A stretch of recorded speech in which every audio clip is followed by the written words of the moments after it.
Well, welcome. This is FearTalk 16 of a series that I began. I'm Michael Fisher, and my guest today is Jarrett Krentzel. Now we'll get into Jarrett. Hi, Jarrett. Hello. And the main thing I wanted to focus on is the nature of fear, the nature of nature, the nature of education. So there we've got nature, education, nature, fear, all those combinations, because I met Jarrett a little while ago, and we're a brand new relationship and just starting. We will bring some of that discussion in. But I want to focus, just before I start with you, Jarrett, to do maybe a little invocation through a quote or something I asked you to maybe bring today. I want to start with just what is a fear talk in my view. You know, and I've said this probably 16 times in all the videos I've done on the series with guests. But I'm just sitting here going, what is it I want to say maybe a little different in the moment?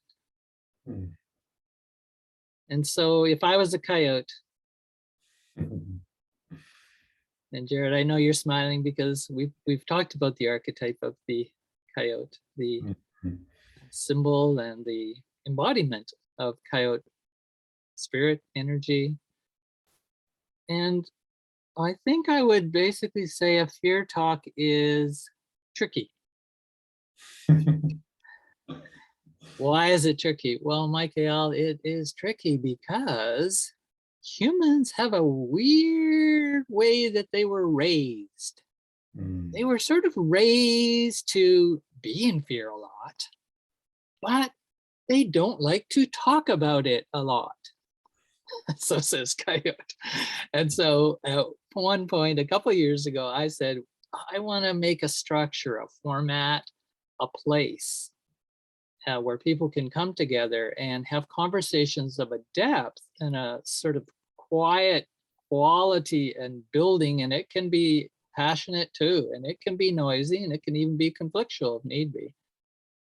But the whole frame of the entire conversation, which we'll have for 45 minutes or so, is actually to let fear have its space, its room, to have its chair, have its broadcast through us, with us, and that you can see I'm really thinking and talking about fear in a way much bigger than the individual psychological fears that are so easy to name, so easy to put a phobia on it, or fear of spiders or whatever.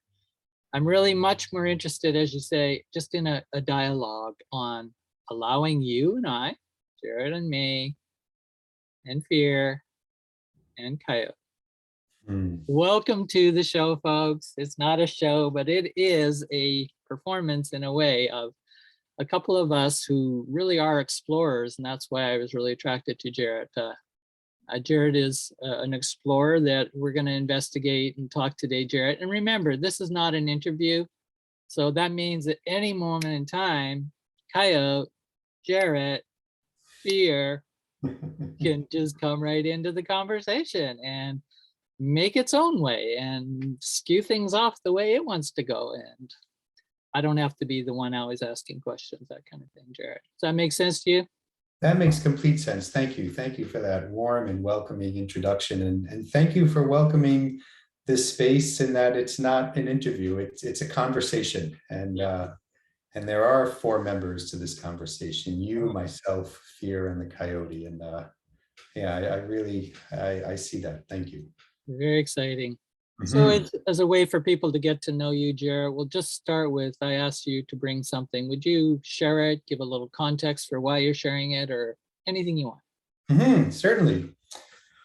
Well, you sent me a message via email about 20 minutes ago saying, Jarrett, before we begin, if you can come up with a quote or a poem or something to share. And I thought, oh, okay, well, let me just immediately think of this. And my brain went right to, well, when you said poem, one of my favorite poems is Hug a War from Shel Silverstein's book, Where the Sidewalk Ends. Have you heard that one? No. I'll recite it at another time, because then right when I was researching the words to that poem, because I forget them, a quote popped into my mind. And I don't know why. It's a quote that has stayed with me and has been with me for, I would say, since I was 11, 12 years old. And it probably popped in my mind because for those of you who do know this poem, and Michael, I'll introduce it to you at another time. It starts off, I will not play at tug of war. I'll only play at hug of war, where everyone hugs and everyone wins and everyone kisses and everyone spins, and it goes, it has that feeling to it and flavor. And as I was reading it, and there's a really wonderful drawing that's attached to this poem. It's these two children hugging. And so that probably brought me back to my childhood. And then this quote popped up in my mind. I said, you know what, rather than the hug of war poem, I'm gonna introduce with this quote. And just to preface where I first heard about this quote, or read it, I should say, when I grew up as a child on the East Coast in the States, in New York, I spent my summers at a 2-month sleepaway camp in the Pocono Mountains in Pennsylvania. It was a fantastic experience, and I could talk for hours about it. Arguably the most incredible experience of my childhood life. How old were you there? That's a good question. I think my first year as a camper, 10, 11, 12, those ages. And when you arrive up this driveway, there's 2 posts with a sign that welcomes you. And on that sign isn't the name of the camp, but it's this quote, and it says, "There are no strangers here, only friends you have not met." And that quote, it doesn't only, I mean, I get chills when I say it, and I haven't thought about that quote in years. But I would say that any camper of that camp who would watch this video, if they heard that quote, they would just get brought right back to their childhood. And I begin with that quote, especially while we talk about fear, because I never thought of that quote as a fear-based quote. It's a very welcoming, loving, coming together message. So is it fear-based, or are you referring to something else around that? Could you nuance that? Well, I never associated it with fear, but because you asked me for a quote and my mind went there, and I thought, well, how does that relate to FearTalk? And I thought, well, a 10-year-old boy getting put on a bus with 60 other children who were strangers at the time, especially for my first year.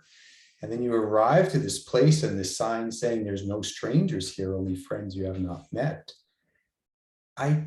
Now I went to this camp with my best friend. So I had a buddy, I had a friend. So I had comfort and security, and I didn't have the worry if I was going to make friends, or I don't remember having that worry, at least. But I'd imagine there were many children who arrived to that camp with that worry, with that fear. Who are these people? Who are these strangers? Campers, counselors, supervisors, all the rest. Yeah. And then there's this grand message saying, these are not strangers. Yeah. These are your soon-to-be friends.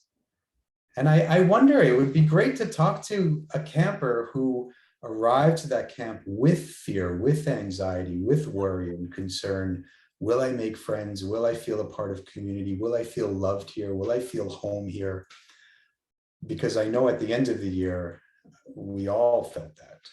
In fact, we all cried when we left because it was the most loving experience we had as a group of friends, aside from our loving homes, of course. Yeah, so it was quite the journey, and the way you describe it, this coming to, going up, the expectation of the journey, right, and then coming to a threshold, right? Mhm. That word.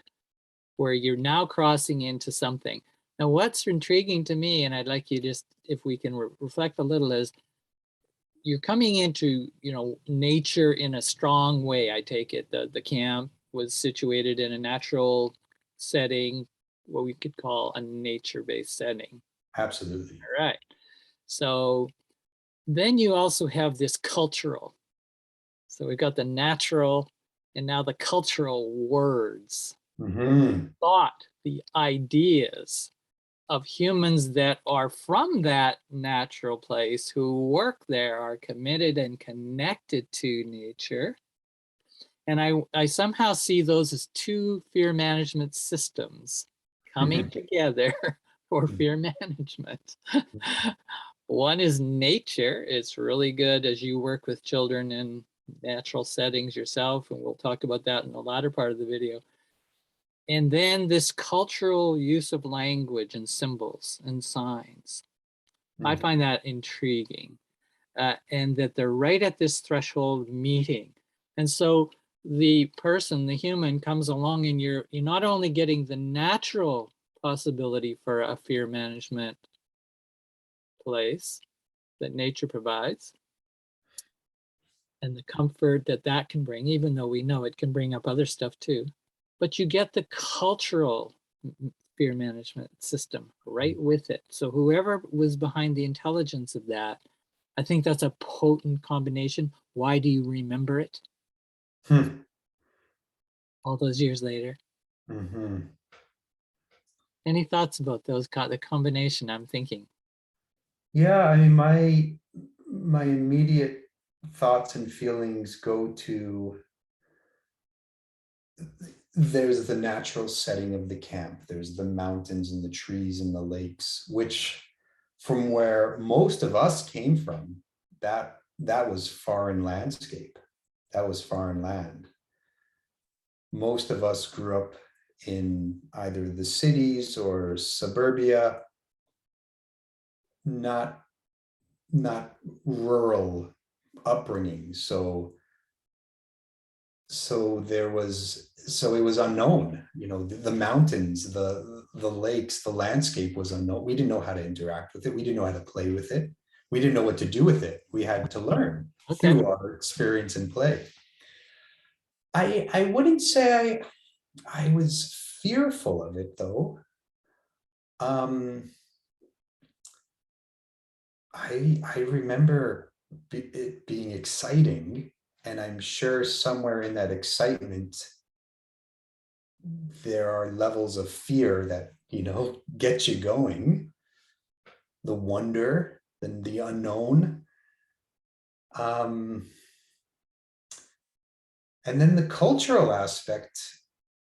The counselors and the directors and the supervisors, the work, the people who ran that camp, they came from all over the world. In fact, many of them came from Europe to do a 2-month work visa there. And yet when we arrived, it was as if they were from the camp. They lived there. I couldn't even conceive of them being elsewhere. So they were so wonderfully matched to that landscape, so that I, as a child, I couldn't decipher between the natural experience and the cultural experience. It was delivered as one package. And it was a very cozy, comforting, supportive package. And you went back a few times. Oh, Michael, I went back until I was 16, until I aged out. Wow. And some of my camp friends even returned as counselors and continued on. Sure.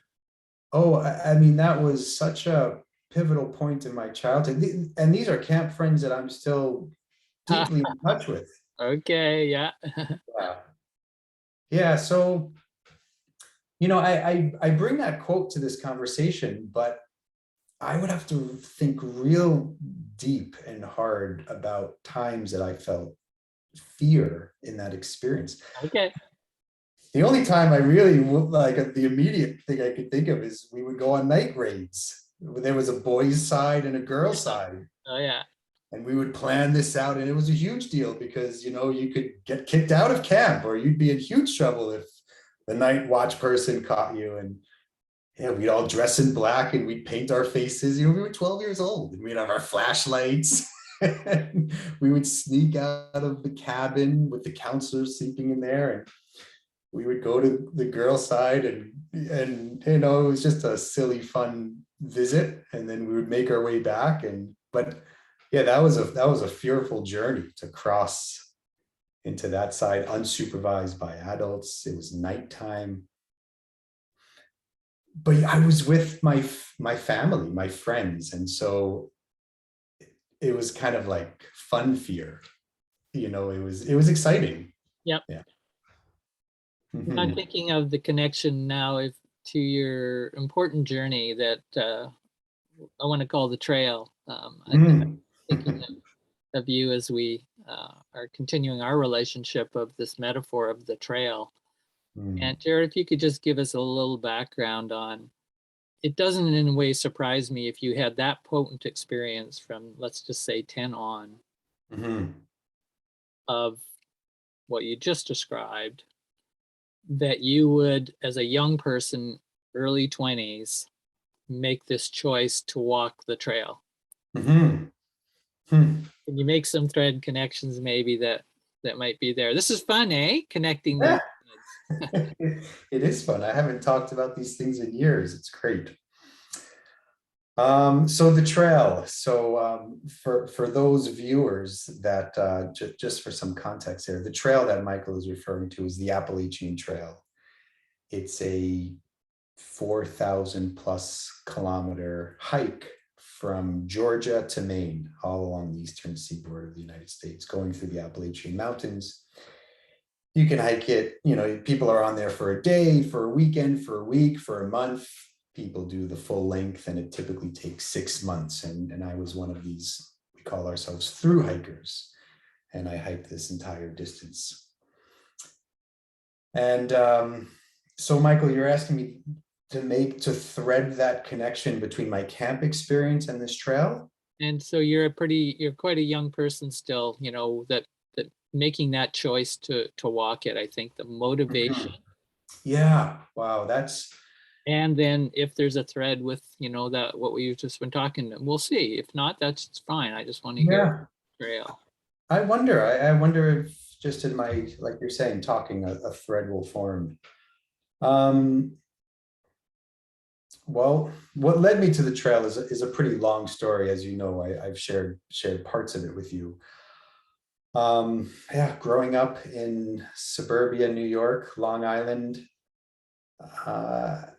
is a very different lifestyle than I'm living here in the Comox Valley in British Columbia on Vancouver Island.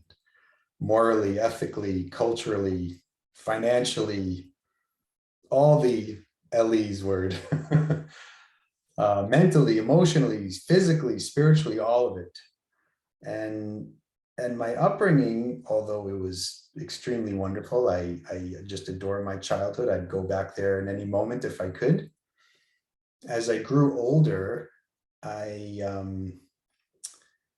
just sought out different opportunities. One of which was being a part of a program out in Portland, Oregon, where I volunteered to teach environmental education. This was part of a national program similar to the Peace Corps. It was volunteer service work done in the country. And after a year of service, a portion of my student loans would be paid back. At that time, I was getting ready to go to medical school. Those are my upbringings. You go to high school, you go to undergrad, you go to medical school or law school, and these are the professions that my childhood friends were all raised to become. And I won't go through the whole story because it's a rather long one, but in this program, I was working at a nonprofit in Portland, and then I was stationed down in San Luis Obispo in California. And I learned that this particular nonprofit that I was working for, it was quite corrupt, and they were embezzling lots of money behind the scenes.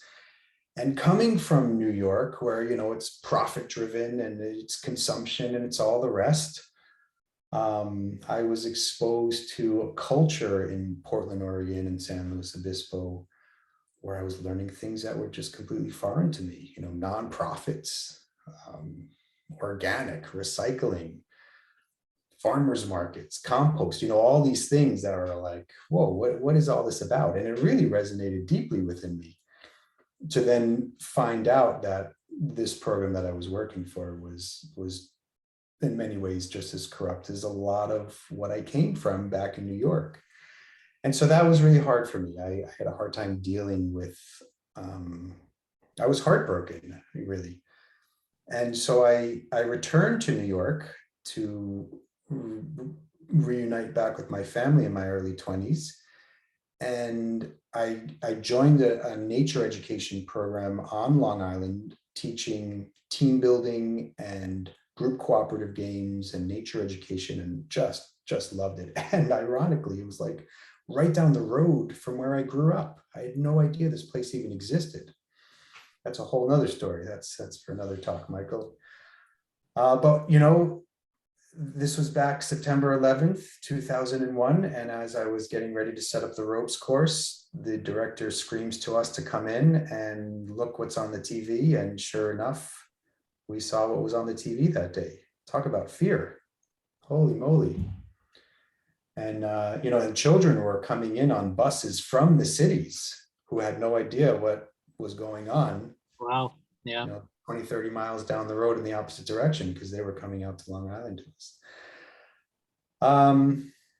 So that was another, there was the corruption of this nonprofit in California that I just went through. There was what was happening on September 11th in New York City. 2 broken hearts.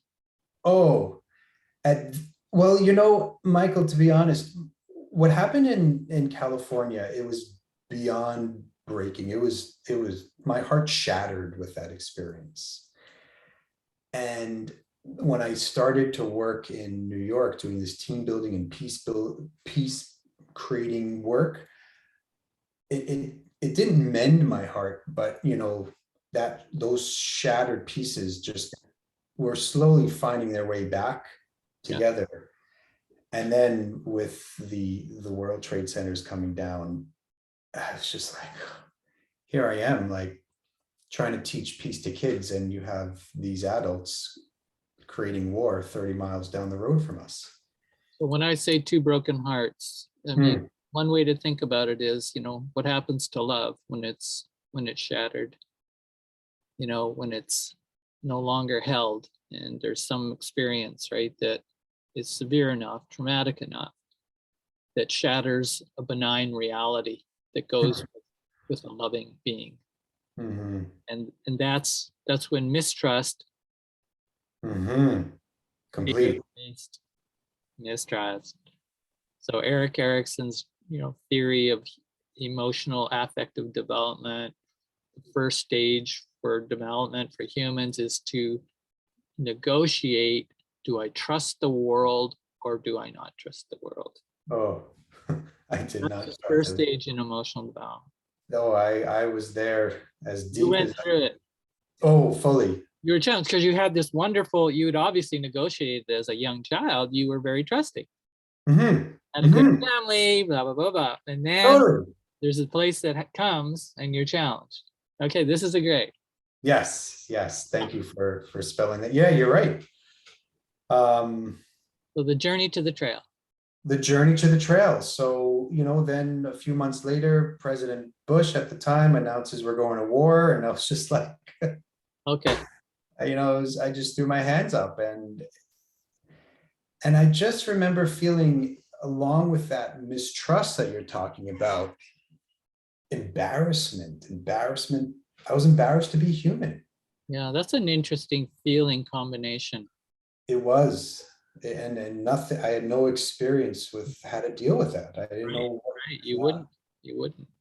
I didn't want to be a part of the human race anymore. I didn't, and my mind went into, not only the wars that were going on, but the pollution and the consumption, like just all of it, I took it all on. I was like, I was just narrowing in on all the world's problems. And I said, I don't want to be part of it anymore. I quit. I'm out. So let me add a phrase to it. Hmm. There's nothing I'm going to find in humans that is going to solve this human problem. Hmm. Exactly. It's done. It's done. Oh yeah, Too many cracks, too many betrayals. totally. Yeah. Yeah. Einstein's famous quote, right? We're not going to solve the world's, Hmm. most wicked problems by, the kind of thinking that created the problem in the first place. So Hmm. humans, you're out. You are not going to solve this problem. And I'm a human. What do I do with being a human? Jarrett, Yeah, what did you do with being a human? exactly. So what did I do with being a human? Well, I didn't want to be a human anymore. I wanted to Ah, be a monkey. okay, let's go. That was the first time in my life I started having thoughts, when I grow up, I want to be a monkey. I Right. want to climb back up the trees and I want to eat from the land and drink from the land and just breathe air. And that's it. That's all I want to do. And I was serious. I mean, yeah, it was very real for me. And so in many ways, it was a running away. It was a running away from society. It was running away from my race, my people, my friends, my family, community, like everything. And it was a running away from myself in the end. I didn't know it at the time. I didn't know it till years later, but that's clearly what it was. Because I was so sad. Like like my eyes would just fill up with water so quickly when I would think about these things. I just felt it so wholeheartedly. And I didn't know what to do. I didn't know what the solutions were. I just saw all the problems, but I didn't know like where to go with all this. So as we're saying this, we're just echoing how many young people today, all parts of the world, facing betrayal after betrayal, brokenness of brokenness, trust versus mistrust, sliding to the fear side instead of the love side, Mhm. for their worldview. And Michael, you just last night, I'm putting my daughter to sleep. And in our conversation last night, I forget how we got there, but she just was like, oh, it doesn't matter. We're all going to die anyway. Oh, wow. Yeah. She's 12 years old. Thank you for sharing that. She said, and I was just like, okay. And it was such a moment for me because as a parent, my job is to protect.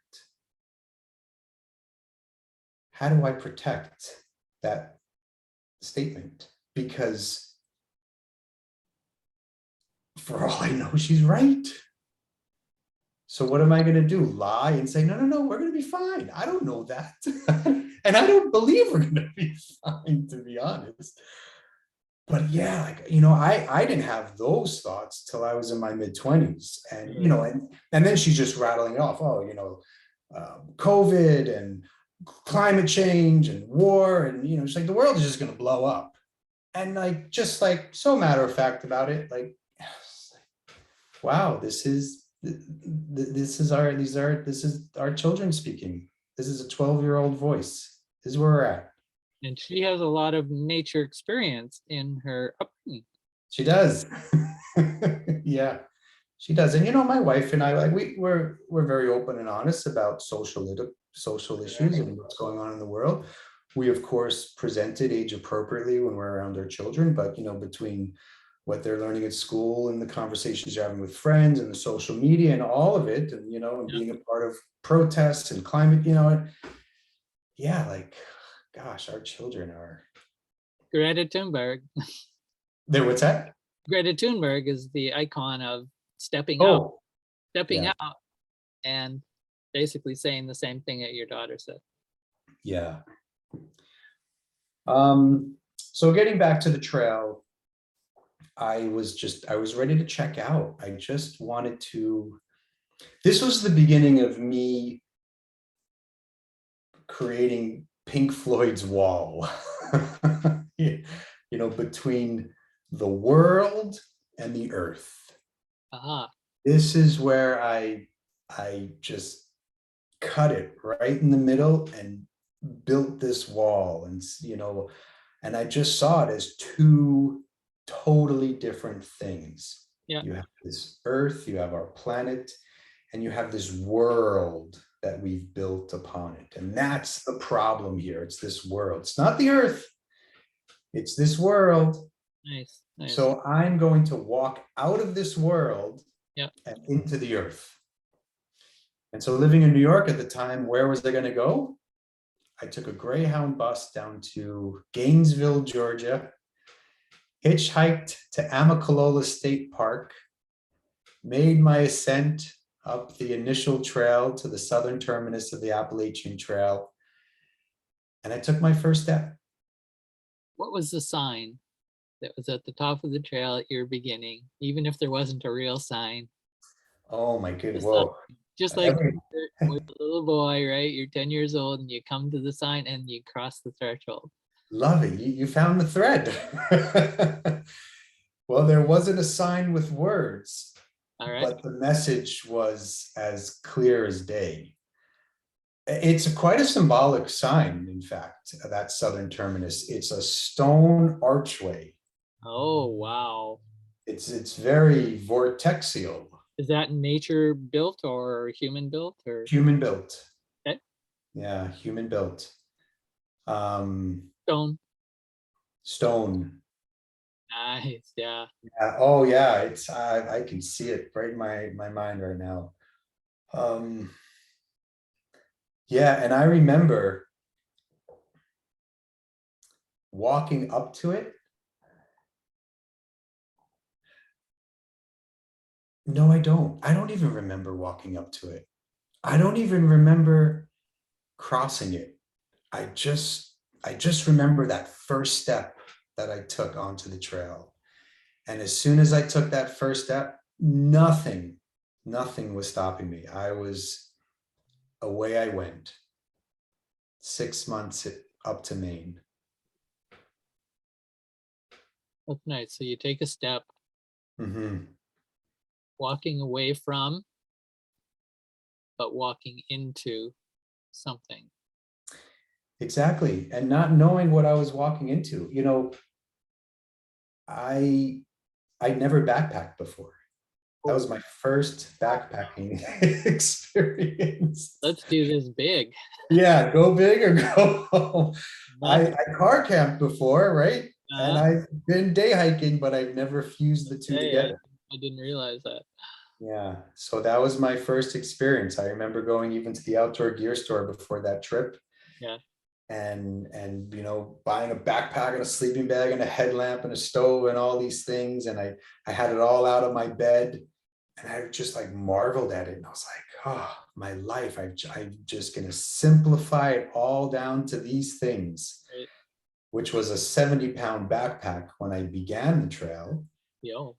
And at the middle of the trail, I was down to walking in a pair of sandals, a sarong, a little satchel that I wore around my shoulder with nuts and seeds and a bottle of water and a little hammock. And I was just shedding. And, for me to shed that weight to that extreme, I mean, it took months to get there. Yeah. I was equally shedding thoughts and feelings and spiritual beliefs and shedding myself. And a lot of fear left me through that delayering. Yeah. Yeah, a lot of fear. And in fact, I mean, I don't know, maybe I'm saying that because we're having a fear talk. I don't really know if it was a lot of fear, but it was a lot of stuff, to the point that I got down to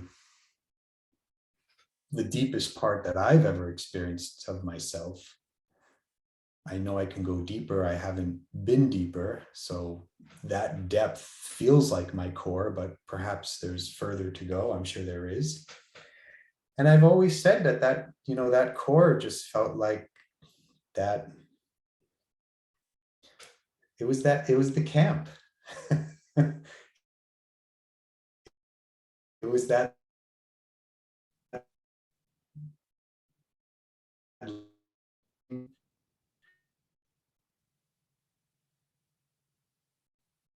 It's like we just lost you there.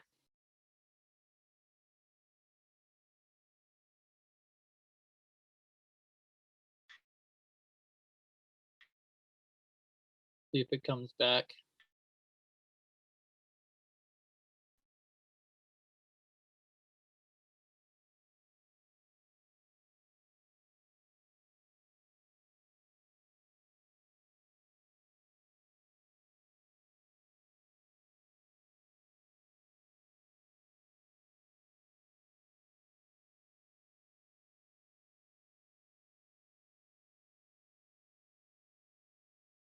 Just going to see he checked out, see if he comes back.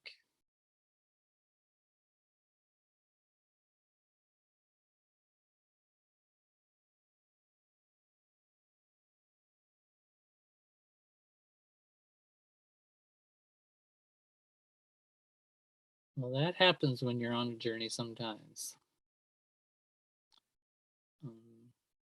I will look forward to having Jarrett back, no doubt, for another conversation.